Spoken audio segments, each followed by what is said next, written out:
my mum's very similar to you. Well, to you and to your mum, in that my mum very rarely gets rattled. Yeah. She's like, so I think the positive thing I've seen with my mum is that ultimately, no matter what happens, there is no excuses for why she can't provide for her children. She set the example in the house. She set that tone. Something I associate quite heavily with what I think a man or what a father should do.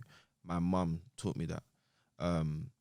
If my mum, was on her last £100, somehow we are all going to still eat that week, and somehow bills are going to get paid. And even if they're not getting paid, she's not burdened us with that. She will find a way. She'll make it happen in it. And I think ultimately, my mum was extremely selfless because my mum came here without. I think maybe she was educated up until like secondary school. After that, she, her family didn't pay for her to go to school in Nigeria. So when she came here, she still had her own ambitions to do things. But being an immigrant, not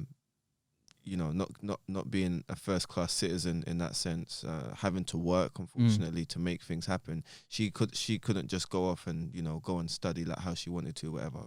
Life kind of took place, and I've seen my mum over the years attempt different jobs. She's worked in the healthcare sector for many years, but I've seen her go for different types of jobs. And she's always been ambitious to go for them. And the only reason why my mum may not go for it completely, or like why she might stop or she might not take on something, is if she thought it was going to impact the family. So she always put us first, even when it meant that she was literally not pursuing her dreams anymore.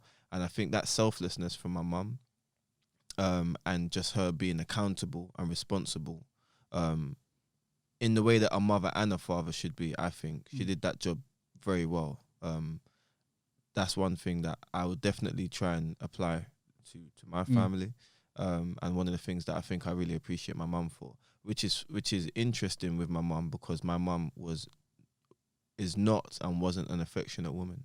So I haven't got many memories or experiences of my mum saying I love you or cuddling you, whatever. My dad, actually, funny enough, was the more affectionate one. And I up until recently anyway, I struggled to see many positives with the relationship that I had with my dad and his role in the house. But one thing I can say with him is that he was extremely affectionate. He was more affectionate than my mum, and he was highly emotional, which was good and bad. So when things weren't great, like you said, it's a storm. But at the same time, he's the one that would say openly, like, I love you. You guys are making me proud. He's an emotional person, which can go good and bad. But my mum, mum's just like a wall, And the funny thing is, and there's no question in my mind that my mum does love you.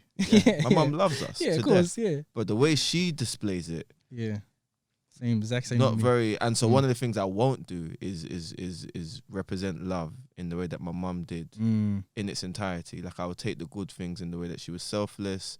Food's on the table regardless every single night. She would do a 12-hour shift. She'd come home. She's still cooking. Even though she told us to put the meat out. To the chicken an hour ago. It ain't out. Man's putting the hot water. Yeah. I had the car pull up and I'm like, oh crap, you guys put the chicken out. No one did it. So, we get lambasted that evening, and mum's going to cook same way, do what she needs to do. But I think where she wasn't very affectionate, she's trying to now repair that now. And she's trying to make amends with me and my siblings. Well, not make amends. She didn't do nothing wrong. It's just for whatever reason, it's just how she is and how she was raised. She's not emotionally there like that. But so I think that's one of the positives I'll take from my mum, but also one of the things that I think I wouldn't take from my mum that affected me.